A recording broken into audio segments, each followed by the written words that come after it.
We've got politicians telling us that we just need to spend more money to avoid national bankruptcy, or the best way to create a job is to endlessly extend unemployment benefits, or to pass 1,000-page laws that they even admit they haven't read. Yeah, that's the answer. Americans no longer believe these tall tales. When I talk to people out on the campaign trail in Delaware, I'm hearing frustration, not only with the direction in which our country is headed, but with the anti-Americanism that taints every outlet of the ruling class. Americans want our leaders to defend our values, our culture, our legacy of liberty, and our way of life, not apologize and tear her down.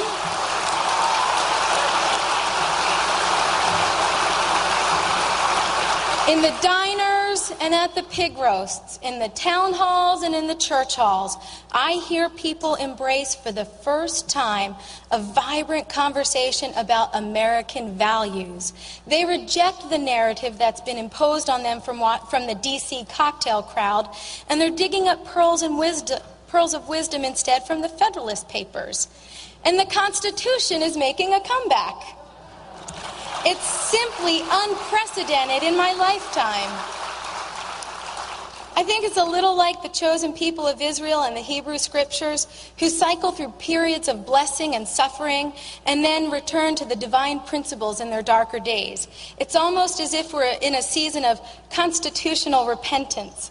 When our country is on the wrong track, we search back to the first covenant, our founding documents, and the bold and inspired values on which they were based.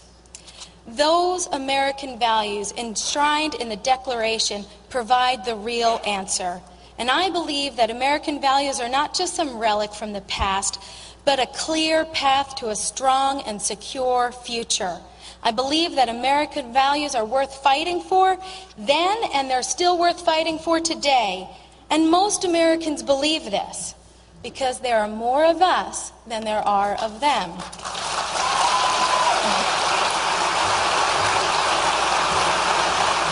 The same principles that made our country great will keep our country great. If we err, let it be on the side of liberty. If we benefit, let it be from working hard and saving smart.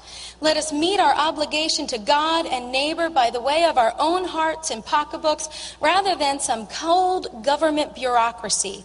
Let us entrust our nation to the public servants who serve the public rather than themselves, and place the next generation above the next election. Let America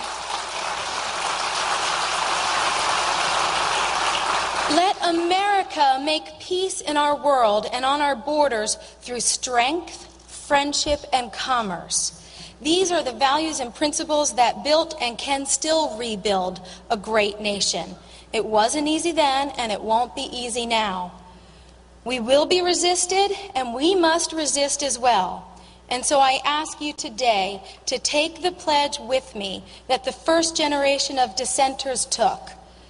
They only saw Lexington. They didn't see the dynasty of dissent they were founding. They couldn't see Gettysburg or Normandy or Fallujah.